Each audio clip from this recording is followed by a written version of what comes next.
주님의 이름으로 기도합니다. 아멘. 오늘은 구원 얻는 믿음 8번째 시간으로요, 거룩한 정서를 불러일으킵니다 라는 제목으로 함께 말씀을 나누도록 하겠습니다. 미국 역사가 그리 길지는 않죠.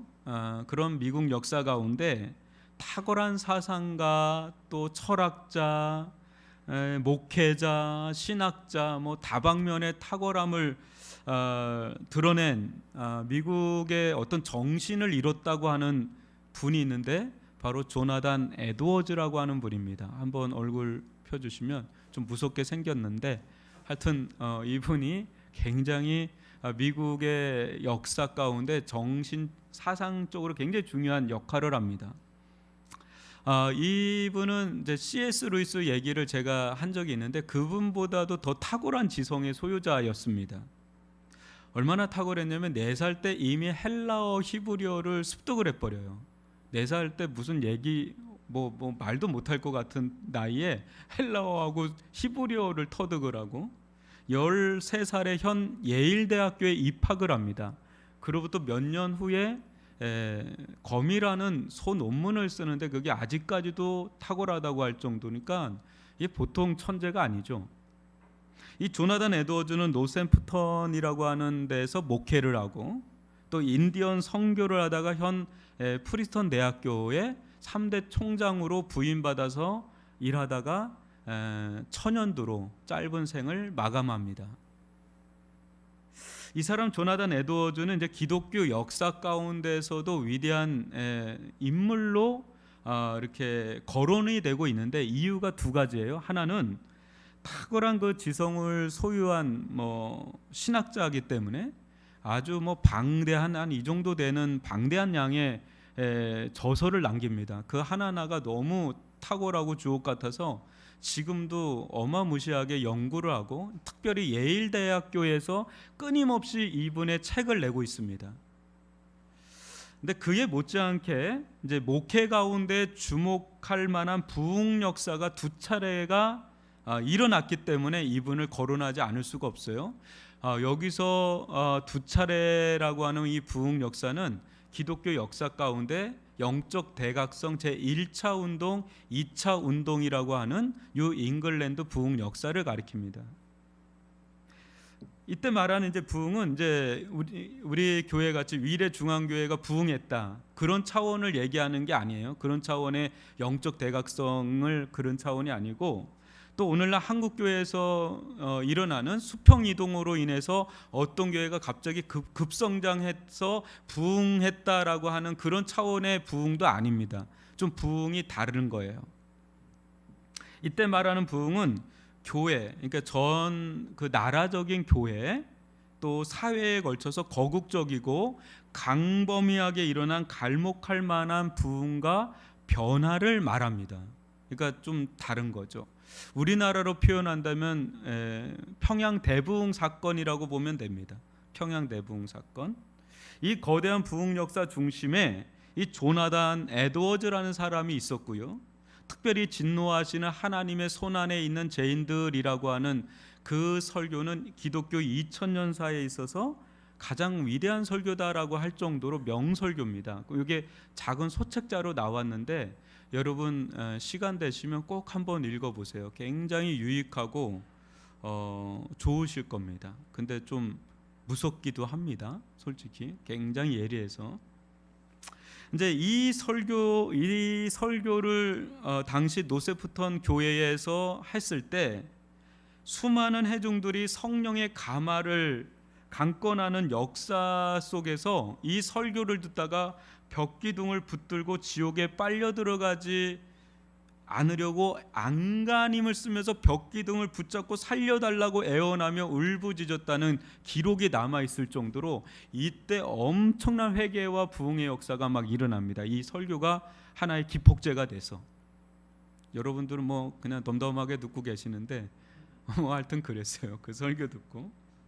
이 시기에 이제 영국에서 온 한금의 입을 가진 설교자라고 하는 조지 시필드와 함께 지금의 미국인 뉴 잉글랜드를 전도하기 시작했고요. 이때 뉴 잉글랜드, 미국 전체 인구의 약 80%가 주님께로 돌아왔다고 할 정도로 뭐 엄청난 성령의 역사, 부흥의 역사가 영적 대각성 1차, 2차 운동 때 일어납니다. 뭐 엄청난 거죠. 여러분 74 엑스포 그 빌리그램 목사님 올 때 그 가보신 분 있죠, 그죠? 그거하고 뭐 비교할 수 없는 일이 미국 땅 가운데서 일어납니다. 그런 그가요, 수년이 지난 시점에 신앙 감정론이라는 대작을 씁니다. 한번 보여주시면, 요거 이제 요 책은 근데 한 700페이지, 600페이지 돼서 좀 또 되게 어려워요. 근데 엄청난 대작입니다. 근데 이 책을 조나단 에드워즈는 눈물로 씁니다. 왜 이 책을 눈물과 고통 가운데 이 책을 썼냐면, 기독교 역사 가운데 유래를 찾아볼 수 없을 정도로 가히 폭발적인 성령의 역사, 이 부흥의 역사로 수를 헤아릴 수 없는 사람들이 막 교회로 밀려 들어왔는데, 시간이 지나면서 이 벚꽃이 막 후두둑 떨어지듯이 많은 이들이 신앙의 길에서 떨어져 나가거나 시들어버리는 그런 막 일들이 일어나는 겁니다. 왜 이런 일들이 일어날까? 왜 이런 일들이 일어나지?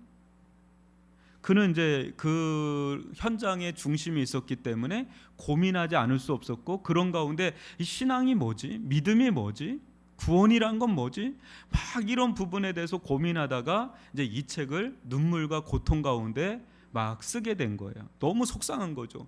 왜냐하면 수많은 사람들이 예수님을 뜨겁게 체험하고 만난 거라고 생각을 했는데, 수년이 지난 다음에 뭐 그냥 시들어버리고 떠나고 막 이런 일들이 속출하니까 이게 진짜 신앙이 뭔지 감정을 해야 되겠다. 그래서 신앙 감정론을 쓴 거예요.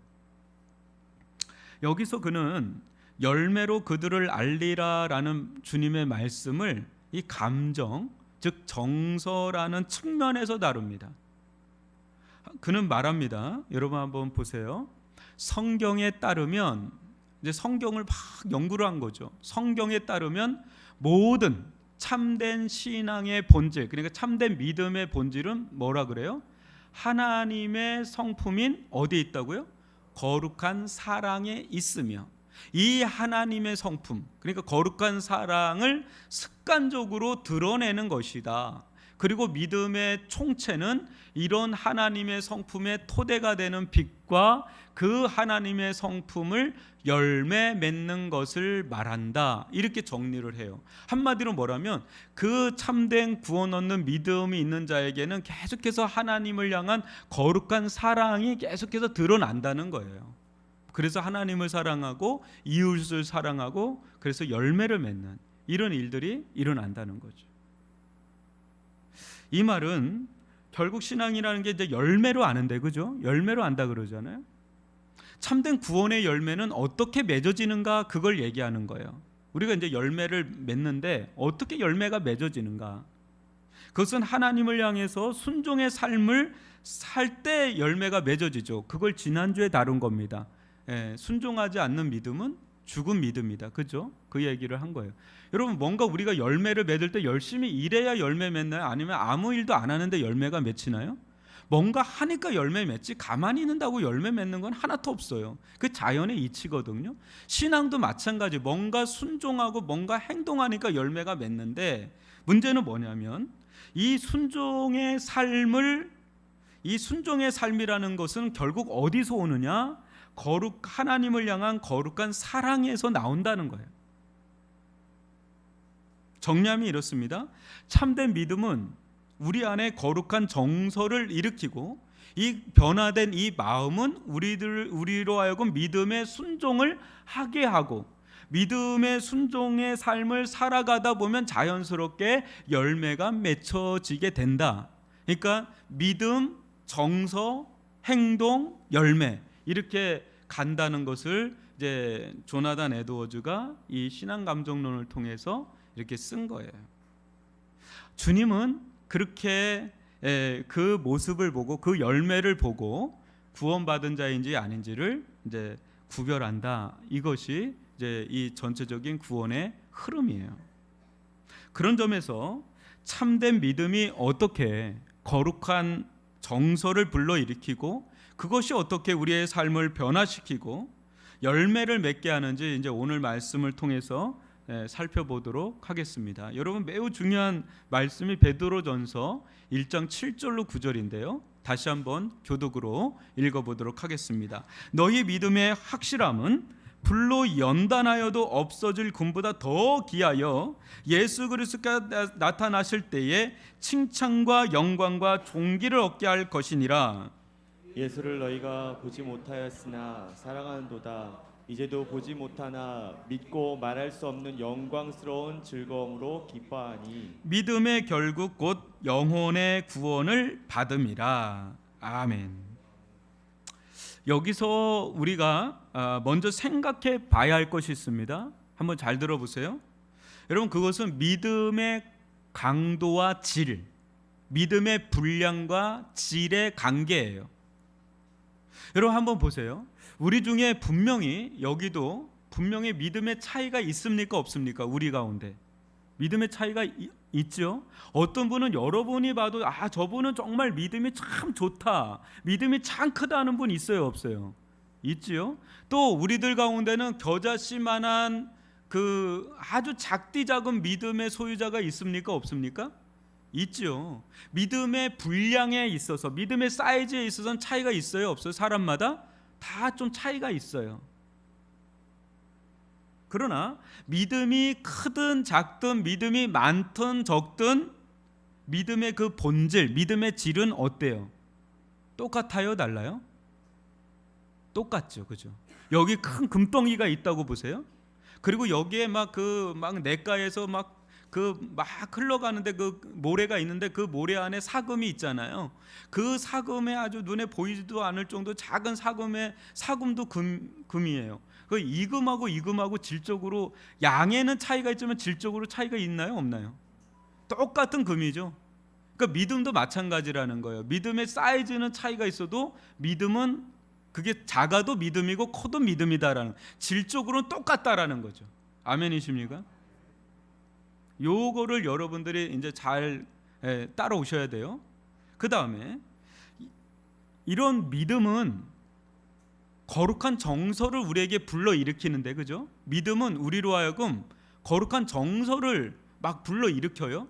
근데 믿음이 큰 사람들은 하나님을 향해서 막 열렬하게 뜨겁게 하나님을 찬양하고 하나님을 찾고 막 예배하고 하나님의 말씀을 막 스펀지처럼 막 받아들이고 막 그냥 막 뛸 듯이 하고 하나님을 향해서 기쁨으로 막 하는 막 그 마음의 반응이 막 열렬하게 나오는 사람이 있는 반면에, 믿음이 좀 작거나 뭐 믿음이 좀 침체가 되거나 그러면 그와 같은 마음이 어떻게 돼요? 형격하게 줄어들거나 약화되겠죠, 그죠?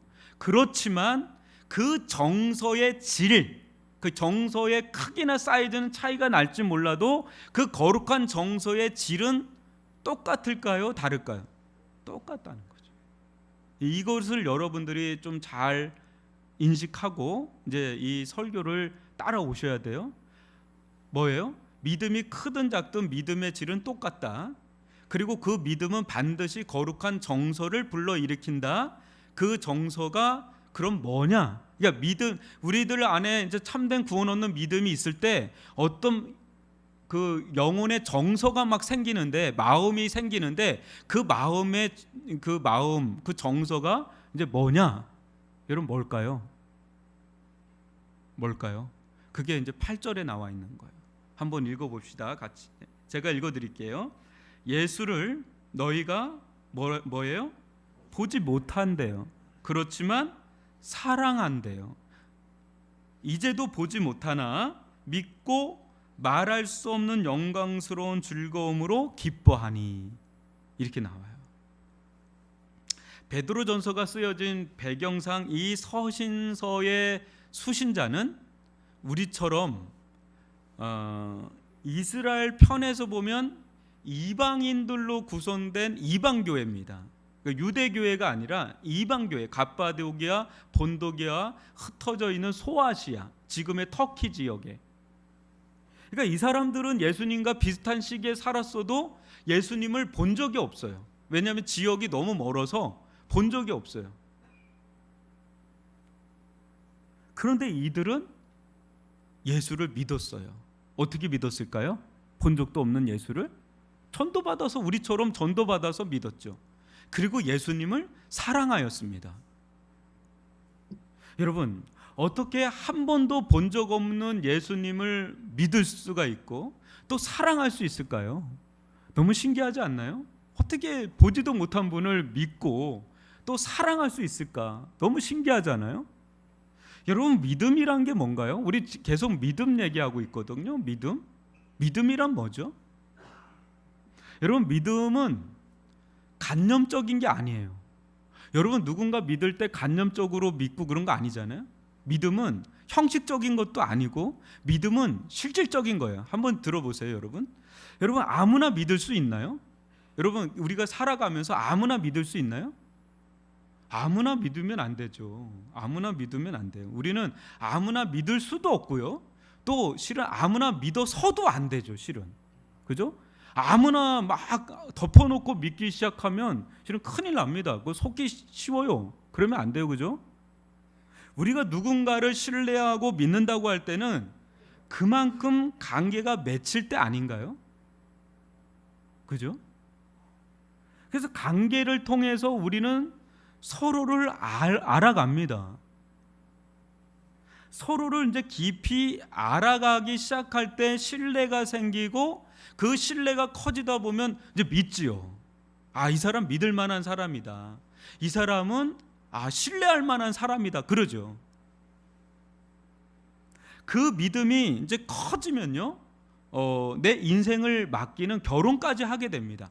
이 사람에게 내 인생을 맡겨도 되겠다라고 할 정도로 이제 신뢰와 믿음과 사랑이 이제 커지면 이제 결혼까지 가죠. 그런데 뭐 우리는 또 경험하죠. 결혼할 정도로 뭐 믿었는데 상대방 결혼해서 살다 보면 내가 이 사람을 참 몰랐다. 이제 결혼하고 이제 알게 되니까 이건 뭐 돌이킬 수도 없고 뭐 이렇게 삽니다. 그냥 뭐 살아야지 어떻게 해요. 근데 뭐 이렇게 하는데 최근에는 여러분 마스크를 쓰고선에 연애를 하고 데이트하다가 결혼한 커플들 중에서 너무 잘생긴 거예요. 남편이 눈만 보이니까 그 아내를 봤는데 너무 예쁜 거예요. 눈만 보니까.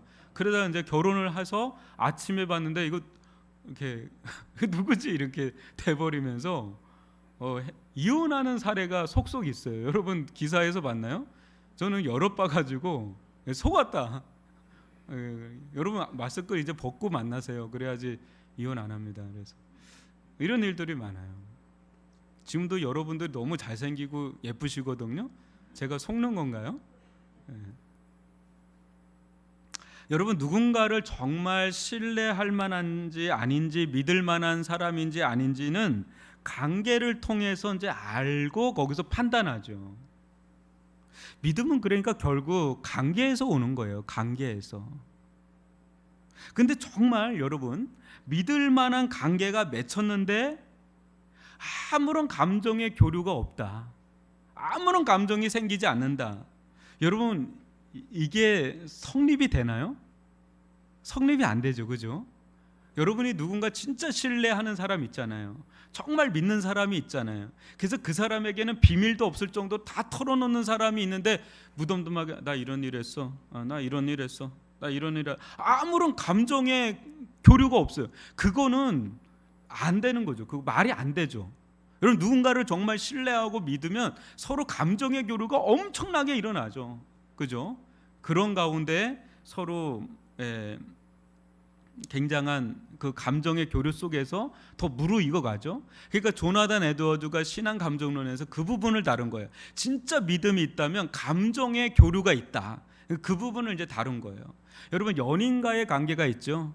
다가온 연인과의 사랑의 관계든 또 뭐 친구와의 우정이든 또 가족의 가족애든 또 사회생활하면서 동료들 있잖아요. 일하는 동료들과의 동료애든 그 서로 알고 서로 내가 특별히 신뢰하고 믿는 사람들 있잖아요. 그런 사람들과의 관계는 그 유대 감정은요 엄청 커요. 그래서 마음에 든든하기도 하고 내 속상한 얘기 다 들어주고 서로 위로해주고 사랑해주고 이해해주고 뭐 이런 교류들이 막 일어나면 일어나지, 그게 안 생기는 게 이게 말이 안 되는 거죠. 그죠?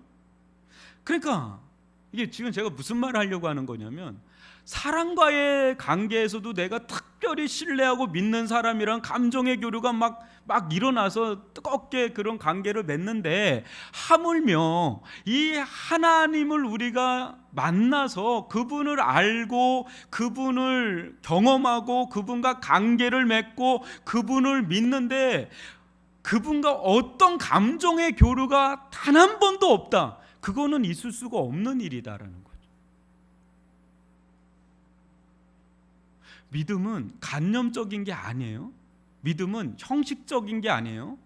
믿음은 매우 감정적인 거예요. 감정을 불러일으키는 거죠. 그래서 우리들 가운데 참된 믿음이 있다면 하나님을 향한 거룩한 사랑이 막 큰 불꽃이든 아니면 작은 불꽃이든 일어난다는 거예요. 일어난다는 거예요. 감정이 아예 없을 수가 없대요, 하나님을 향해서. 여러분, 어떻게 이런 일이 일어나나? 어떻게 우리가 하나님을, 보지도 못한 하나님을 어떻게 사랑할 수 있나? 여러분, 그게 요한일서 4장 10절에 나오는데 한번 제가 읽어드릴게요. 사랑은 여기 있으니 우리가 하나님을 사랑한 것이 아니요, 뭐래요? 하나님이 우리를 사랑하사 우리 죄를 속하기 위하여 화목제물로 그 아들을 보내셨습니다. 우리가 하나님을 사랑한 거예요? 아니에요. 여러분, 우리가 하나님을 막 믿으려고 해서 믿게 된 게 아니고 하나님을 사랑하려고 해서 사랑한 게 아니라 어느 날 하나님께서 일방적으로 나에게 찾아오신 거예요. 먼저 일방적으로 찾아오신 거죠. 그래, 우리 편에서 보면 그건 전적인 은혜고 일방적인 은혜죠.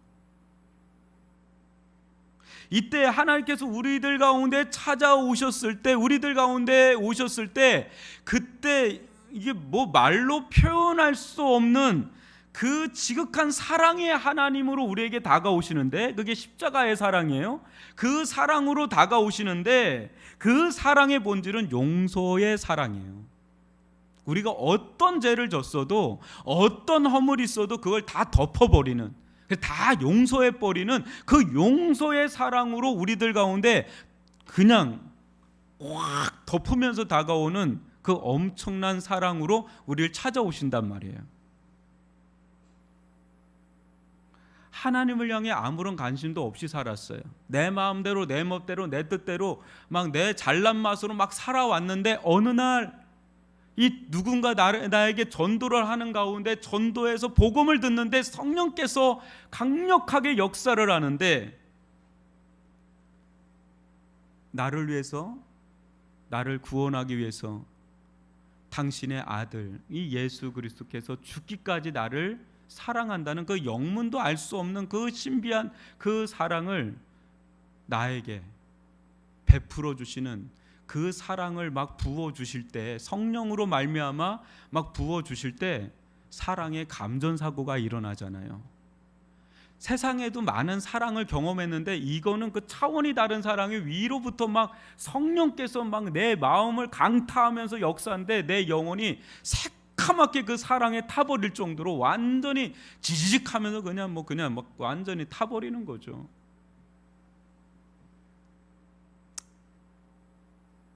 여러분, 세상 어디에서도 경험할 수 없는, 측량할 수 없는 폭포수와 같은 하나님의 사랑이 우리들 마음 가운데 밀려 들어올 때 마음의 변화가 없다? 무덤덤하다? 이거는 아예 이게 말도 안 되는 걸 지금 얘기하는 거예요. 사랑은요, 반응을 일으키잖아요. 아니 개들도 나를 사랑하면 나도 기분이 좋잖아요. 꼬리 막 흔들면 기분이 좋은데 하나님이 그냥 자기 아들을 주시기까지 그 십자가에 놀라운 사랑을 부어주시는데 그냥 무덤덤 그런가 보다. 아유 뭐 그런가 보다. 할렐루야 뭐 아멘. 어떻게 사람이 그럴 수가 있냐 말이요. 작은 선물이라도 주면 좋아가지고 뭐 이런 선물 왜 주냐고 좋아하는데 그 자기의 생명을 다 주기까지 하는 그 사랑을 부어주는데 그냥 무덤덤하게 그렇게 있을 수 있느냐. 이건 말이 안 되는 거죠. 말이 안 되는 거죠. 당연한 걸 얘기하는 거예요. 지금 신비한 거 얘기한 거 아니에요. 자기도 모르게 회개가 나오고 또 믿게 돼 그분을 알게 되고 그분을 믿게 되고 그분을 사랑하게 되고 그분을 위해 살고 싶은 마음이 막 내 속에서 그러니까 한마디로 사랑의 불에 그냥 점화가 돼 버리는 거예요. 내 영혼에 막 사랑의 불에 점화가 되니까 확 타버리는 거죠. 그러니까 사람이 변화되는 거죠. 안 변화되는 게 더 이상한 거 아니에요? 사랑을 받는데 하나님의 그 인격적인 사랑을 받았는데 안 변화된다. 그게 말이 안 되는 거죠. 여러분 로마서 5장 5절로 8절을 한번 교독으로 읽어보겠습니다. 소망이 우리를 부끄럽게 하지 아니함은 우리에게 주신 성령으로 말미암아 하나님의 사랑이 우리 마음에 부음받음이니 우리가 아직 연약할 때에 기약대로 그리스도께서 경건하지 않은 자를 위하여 죽으셨도다. 의인을 위하여 죽는 자가 쉽지 않고 선인을 위하여 용감히 죽는 자가 혹 있거니와 우리가 아직 죄인 되었을 때에 그리스도께서 우리를 위하여 죽으심으로 하나님께서 우리에 대한 자기의 사랑을 확증하셨느니라. 여러분 하나님의 사랑이 성령으로 말미암아 우리에게 부음받았을 때는 여러분들이 엄청 교회에 열심이고 헌신이고 막 그런 때 아니에요. 여러분 전혀 사랑받을 자격이 없는 완전히 죄인 되었을 때 완전히 원수 되었을 때 사랑받을 만한 구석이 하나도 없을 때 그때 하나님께서 우리를 일방적으로 그냥 사랑하신 거예요. 그냥 찾아오셨고 그냥 사랑하신 거예요. 그게 충격이죠. 나는 좀 뭔가 하나님 앞에 이쁜 짓 하고 좀 하나님 사랑할 만한 짓 해야 하나님 나 사랑하는 거 아닌가 하는데 절대 아니에요. 복음은 그냥 여러분들이 오히려 죄인 되었을 때 원수 되었을 때 선수적으로 사랑한 게 복음인 줄 믿습니다. 근데 이 사랑이 우리 마음 가운데 부어진 바 됐다고 그러는 거예요. 부어진 바 됐다고 그러는 거예요. 여러분 그러면 사랑은 감정인가요? 의지인가요? 둘 다죠. 둘 다인데 더 본질은 뭐예요? 의지는 아무것도 아니에요. 사람이 마음이 가잖아요. 그거 끝난 거예요. 그냥 마음이 꺾이잖아요. 그냥 끝난 거예요. 그러니까 의지는 이 조나단 에드워즈가 그렇게 의지는 감정의 시녀다 그래요. 감정의 종이다. 여러분 마음이 끌리잖아요. 그런 마음이 들면 그냥 끝나는 거잖아요. 여러분 드라마나 노래 주제를 보시나요? 드라마 다 주제가 뭐예요? 사랑이에요. 뭐 일은 어떻게 해야 된다, 일은 이렇게 해야 탁월하게 한다. 일 얘기 거의 없어요. 뭐가 대부분의 주류예요? 사랑이에요. 사랑. 노래는 어때? 노래도 뭐가 다 주제예요? 예나 지금이나 다 뭐예요? 사랑 타령이에요. 사랑이에요. 사랑. 근데 사랑은 뭐예요? 감정이에요. 사랑은 마음이에요. 근데 이 마음이 여러분 어때요? 마음이 생기면 어떻게 돼요? 마음이 가면 여러분 몸은 그냥 따라가요. 몸은 그냥 따라간다니까요. 내 마음이 거기에 끌리는데 몸이 안 따라갈 수 있어요. 몸은 그냥 신여라니까, 종이라니까요. 그냥 따라간다니까요. 마음이에요, 마음. 며칠 전에 국민 MC 송혜 씨가 돌아가셨어요. 근데 저는 그거를 보면서 너무 놀란 게 그렇게 많은 사람들이 애도하고 아파하고 그렇게 TV에서 그렇게 많이 언급하는 거는 좀 깜짝 놀랐거든. 송혜라는 분이 이렇게 영향력이 있었나? 근데 많은 사람들이 그 사람으로 위로받고 또 많이 그 가까이 있는 사람들은 사랑을 많이 받았나 봐요. 얼마나 울고 애도를 하고 그러는지. 여러분 사랑은 숨길 수가 없어요. 그 사랑은 행동해요. 사랑하면 행동한다고. 여러분 우리가 지난주 그 믿음은 행동한다고 그랬잖아요. 근데 그 행동의 원천이 뭐냐면 이게 마음이에요. 마음이 사랑의 마음이 되면 사람은 움직여요. 그죠? 성령으로 말미암아 하나님의 사랑이 우리 마음에 부어진 바 되면 자연스럽게 생기는 감정이 있어요. 그게 뭔지 아세요? 하나님을 향한 거룩한 사랑이에요. 근데 이 사랑은 우리에게서 나온 것도 아니고 세상으로부터도 나온 게 아니고 위로부터 하나님께서 우리들 가운데 그 사랑을 부어줬을 때 그 사랑이 내 안에서 반응하는 거죠. 내 안에 그 거룩한 사랑이 심겨져서 계속해서 내 안에 불처럼 타오르고 있어요. 그래서 그 사랑이 이제 나타나게 되죠. 그럴 때 우리는 한 번도 하나님을 직접 본 적은 없어요. 예수님을 직접 본 사람은 없어요. 그죠? 직접 눈에 본 적은 없어요. 그런데 이상하게도 그 사랑을 받잖아요. 하나님을 사랑하게 돼요. 예수님을 뜨겁게 사랑하게 돼요. 그리고 찾게 되고 구하게 되고 갈망하게 되고 의지하게 되고 바라보게 되고 막 이런 마음이 막 일어나요. 마음이 일어나는데 그거 어떻게 막아요? 마음이 생기는 걸. 그때 자연스럽게 하나님을 위해 살아가게 되죠. 시키지 않아도 그렇게 살아가게 돼요. 왜냐? 내 마음이 그렇게 끌리니까. 오히려 그렇게 살지 말라고 하면 못 견디죠. 너무너무 주님을 위해서 살고 싶은데 너 주님을 위해 살지 말아라, 예배드리지 말아라, 전도하지 말아라, 기도하지 말아라 하면 아주 미칠 것 같은 거예요. 왜냐? 나는 너무 그런 마음이 가득한데 그걸 못하게 하면 견딜 수가 없죠. 그러니까 자연스럽게 열매가 맺히겠어요? 안 맺히겠어요? 맺히죠. 왜? 그렇게 사니까 맺히는 거죠.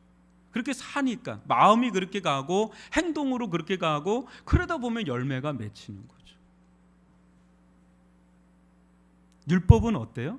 우리로 하여금 뭐뭐 해야 한다. 너 뭐 해야 한다.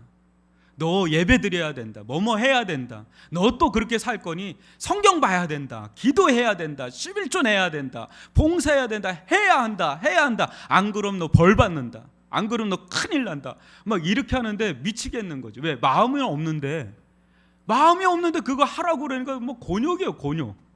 여러분, 복음은 그렇지 않아요. 복음은 사랑입니다. 복음은 은혜예요. 복음은 사랑이에요. 복음은 우리로 하여금 사랑이 뭐예요? 사랑은 좋아하게 하잖아요. 사랑은 그렇게 하고 싶게 하잖아요. 여러분 뭔가 좋아하는 거 있죠? 뭔가 사랑하는 거 있어요? 그거 억지로 하나요? 그거 하고 싶으니까 하는 거예요. 하고 싶은데 누가 막아요, 그거를? 여러분, 하고 싶은 게 있다는 건 내가 살아있는 증거예요. 뭐래도 하고 싶은 게 있어야지 여러분 살맛이 나지. 그런 거 없으면 밥맛도 없고 살맛도 없어요. 그러면 안 돼요, 여러분. 우울증 빠져. 뭐래도 하고 싶은 게 있어야 돼요, 여러분. 그런데 복음은 우리에게 사랑을 불러일으키고 뭔가 하나님을 위해서 하고 싶은 마음을 막 불러일으켜요. 하고 싶은데 어떻게 해요? 예배를 드리고 싶은데 어떻게 해요? 찬양을 하고 싶은데 어떻게 해요? 기도하고 싶은데 어떻게 해요? 주님을 위해 살고 싶은데 어떻게 해요? 이거 막을 수가 없어요. 그냥 하고 싶은 걸. 하나님을 위해 살고 싶은데요. 그러니까 자연스럽게 하나님을 위해 살다 보면 열매를 맺게 되고 그걸 보고 하나님은 이 사람이 진짜 구원받은 자인지 아닌지를 열매로 그렇게 안다 그럴 때 어디부터 시작해요? 믿음, 그게 마음, 그게 행동, 열매 이렇게 이어진다는 것을 여러분 꼭 명심할 수 있기를 바랍니다. 그래서 왜 너 그렇게 못해? 막 이런 얘기하기보다 믿음을 점검하시길 바라고 믿음으로 말미암은 마음, 그 마음에서 나오는 행동 그런 것들이 아주 올바른 열매를 맺는 길이다라는 것을 여러분 꼭 명심할 수 있기를 주님의 이름으로 축원합니다. 여러분, 그런데 여러분 믿음이 있다라고 하는데 이상하게 감정이 없어요. 로봇 같은 사람들이 있어요.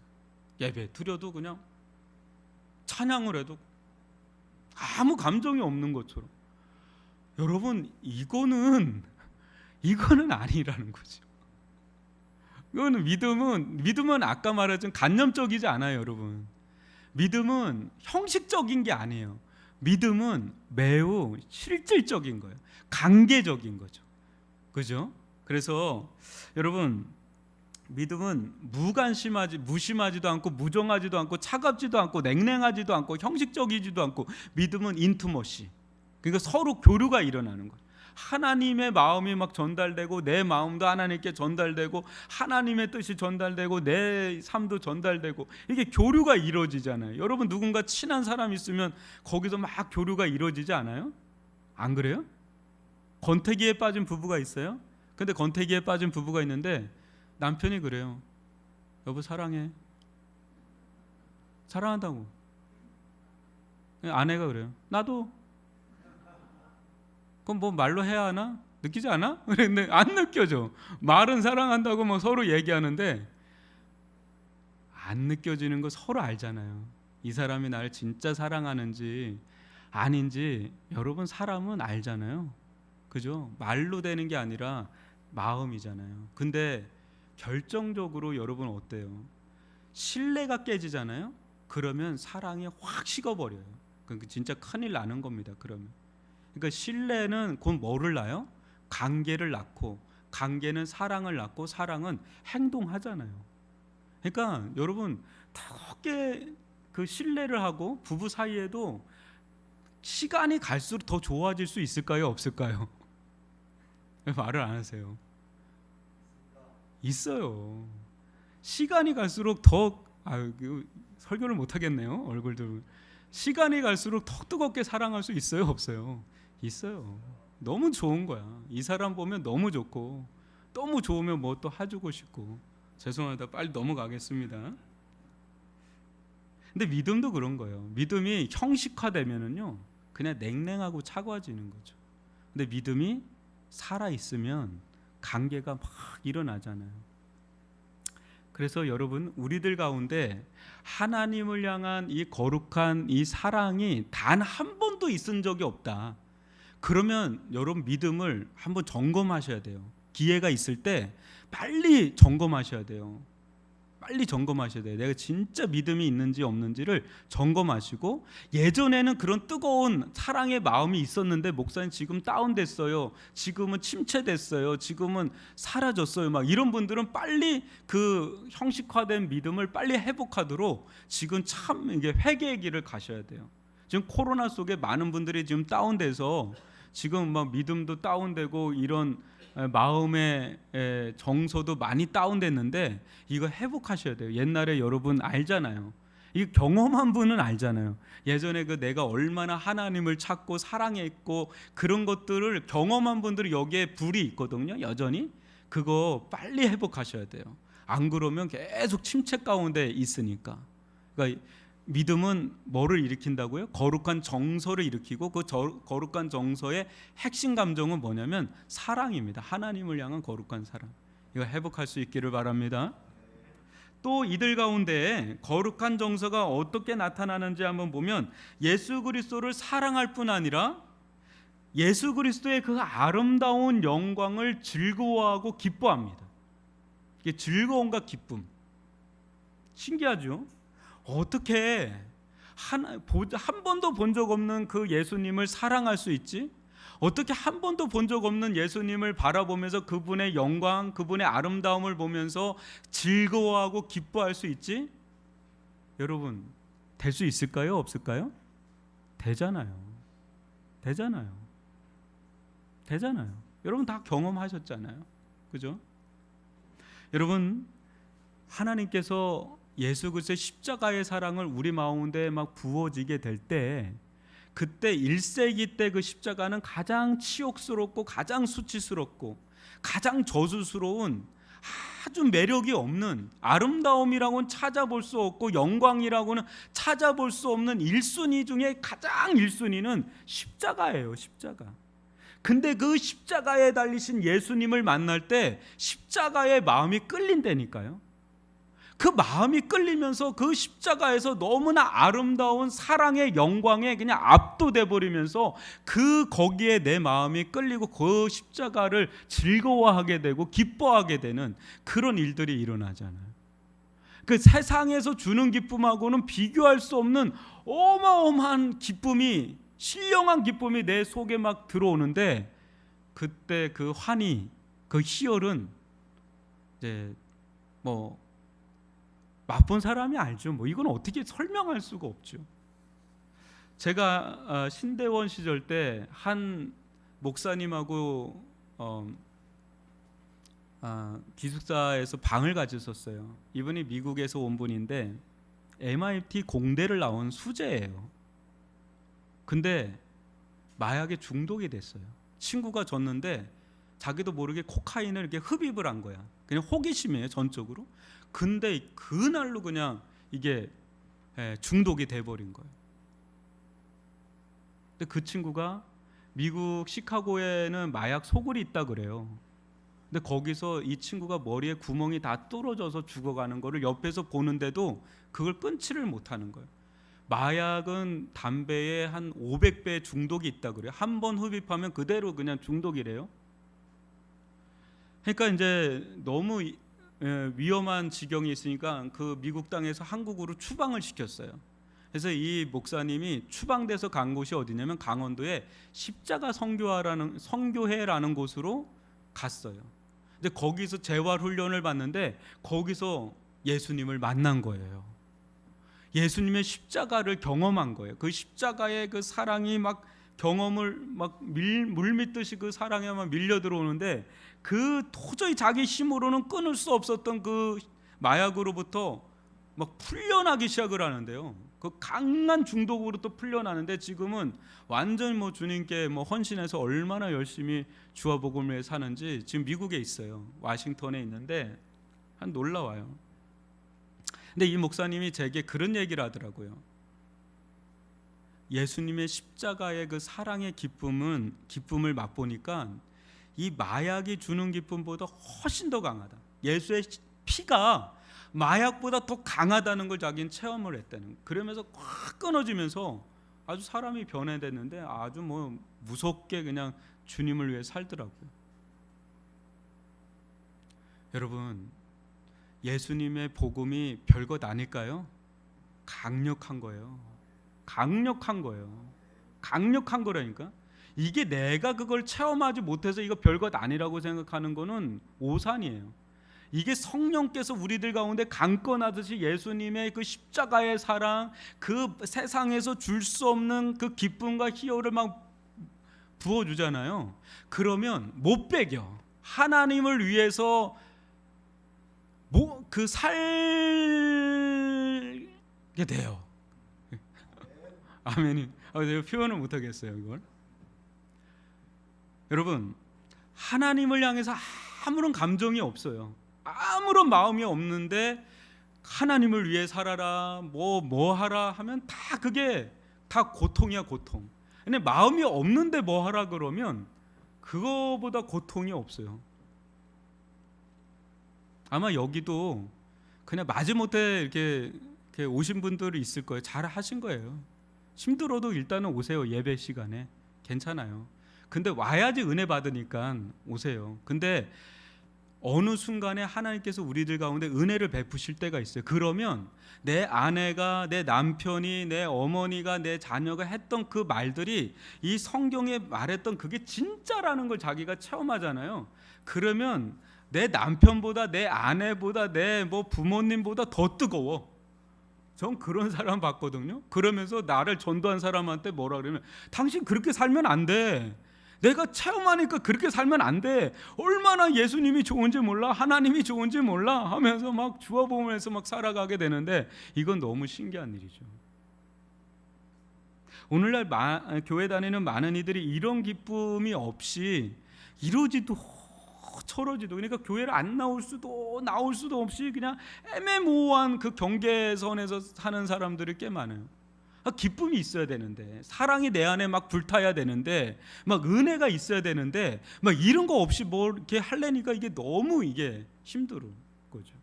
그러니까 어떻게 해요? 사람이 기쁨이 없으면 사는 게 아니잖아요. 여러분 요즘 어떤 기쁨 속에 사세요? 여러분 요즘에 기쁨이 있으세요? 즐거움이 있으세요? 내 안에 뭔가 불타는 열정, 사랑이 있으세요? 그 사람은 사는 거예요, 그게. 여러분 뭔가라도 있어야지 우리는 그 살맛이 나고 그런 거지. 그런 것도 하다못해 뭐 먹방이라도 좋아해야 돼. 먹거리라도 나는 좋아해. 그래야지 여러분 우울증에 안 빠져. 청와대에도 가고 그러세요. 너무 기쁨이 없으면 어디 기쁨을 줄 데 없는가 뭐래도 좀 찾아서 기쁨을 좀 회복해야 되는데 또 너무 또 그런데 또 빠져가지고 뭐 그렇게 살지는 마시고 하나님 안에 그 사랑과 기쁨과 은혜가 있다라는 걸 아시고 그걸 누려야 우리는 그렇게 살아갈 수 있는 힘이 주어져요. 이게 복음이에요. 여러분, 참된 구원 얻는 믿음은 제 아무리 핍박과 고난이 와도요 예수님으로 인해서 기뻐하고 즐거워할 수 있는 힘이 주어져요. 여러분, 복음은 우리들 안에 아주 놀라운 힘을 우리들 속에서 막 역사를 합니다. 그래서 우리로 하여금 억지 춘향으로 살게 하지 않아요. 하나님의 사랑을 경험하게 하고 하나님의 영광을 보게 하고 하나님의 아름다우심을 경험하게 하고 하나님으로부터 오는 그 말할 수 없는 은혜와 기쁨과 즐거움이 막 밀려들어오고 그것에 우리는 이제 반응하게 되면서 우리의 마음이 변화가 일어나요. 믿음으로 말미암아서 변화가 일어날 때 우리들 가운데 거룩한 정서가 막 일어나요. 거룩한 정서가 일어날 때 계속 제가 얘기하죠. 그렇게 살게 되고 그렇게 살다 보면 자연스럽게 아름다운 인생의 열매, 영혼의 열매를 맺게 되는 줄 믿습니다. 사랑하는 성도 여러분, 아브라함을 한번 생각해 볼까요? 아브라함 자녀 하나 없이 주저앉아 있고 낙심하고 절망해서 그냥 장막에 누워 있을 때 하나님이 아브라함을 이끌어 나가면서 뭐라 그러죠? 지금 아무것도 없는 아브라함에게 하늘을 우러러 무뼈를 셀 수 있나 보라. 내 자손이 이와 같으리라. 여러분, 이게 구란가요? 아니면 약속인가요? 아브라함이 이걸 진짜 믿었어요. 그의 상황, 그의 환경 아무것도 변한 게 없는데 아브라함은 그 말씀을 들었을 때 그 무뼈를 세면서 하나님을 믿었고 하나님의 말씀을 정말 믿었어요. 그랬을 때 아브라함은 다시금 일어날 수 있었죠. 소망을 품게 된 거예요. 마음에 믿음은 우리에게 반드시 마음의 변화를 일으켜요. 소망 가운데 일어나서 다시금 믿음의 길을 걸어갈 수 있는 힘을 받고 그 이후로 15년을 더 가요. 그래도 지치지 않았던 건 그 말씀을 믿었고 그 믿었을 때 그 안에 소망이 생기는 거죠.